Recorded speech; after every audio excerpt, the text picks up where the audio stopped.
हर व्यक्ति शंकराचार्य नहीं लिख सकता। हर व्यक्ति हर पीठ के आचार्य के रूप में जाकर के जहां तहां वातावरण खराब नहीं कर सकता। उन मर्यादाओं का पालन सबको करना होगा।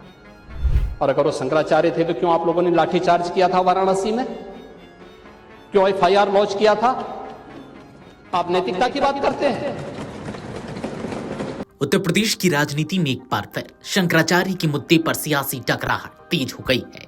सदन के भीतर मुख्यमंत्री योगी आदित्यनाथ ने पहली बार इस विवाद पर विस्तार से अपनी बात रखी और साफ शब्दों में कहा कि कोई भी शंकराचार्य कानून से ऊपर नहीं है।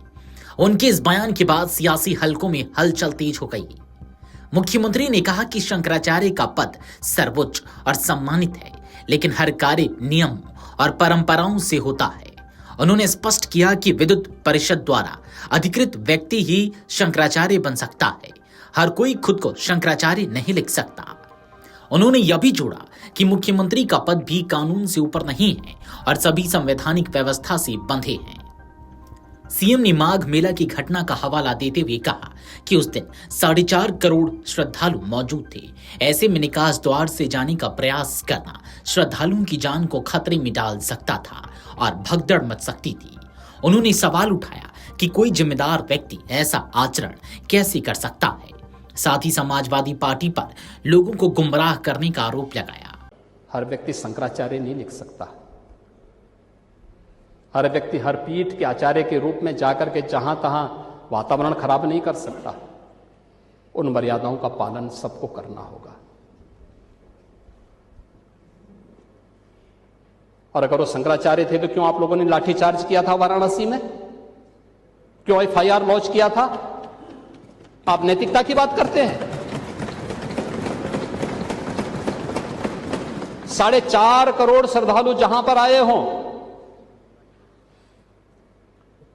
वहां पर जो एग्जिट गेट है, जहां से श्रद्धालु बाहर निकल रहा है स्नान करके,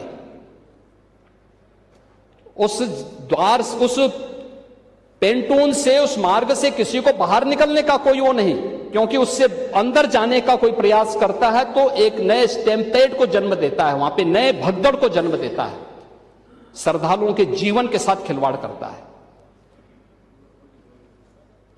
एक जिम्मेदार और मर्यादित व्यक्ति कभी इस प्रकार का आचरण नहीं कर सकता, कभी नहीं कर सकता।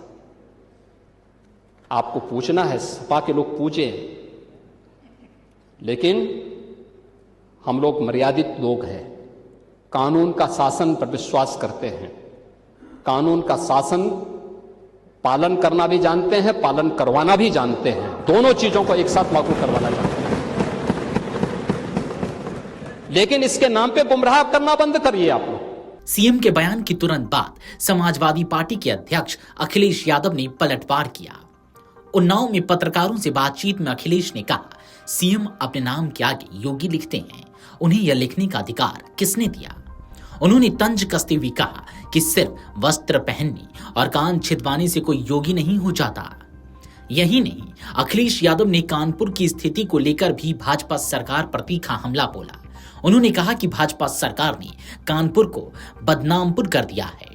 शहर में सड़कों की बदहाली, कानून व्यवस्था और प्रशासनिक विवादों का जिक्र करते हुए उन्होंने कहा कि कानपुर आज कई नकारात्मक घटनाओं के लिए सुर्खियों में है। सपा प्रमुख ने स्मार्ट सिटी योजना पर भी सवाल उठाए और कहा कि इसका नाम बदलकर जामपुर कर देना चाहिए। पनकी पावर प्लांट और घाटमपुर के लिग्नाइट नेवेली प्लांट का जिक्र करते हुए उन्होंने कहा कि अगर ये ठीक से चलते तो बिजली संकट काफी हद तक कम हो सकता था।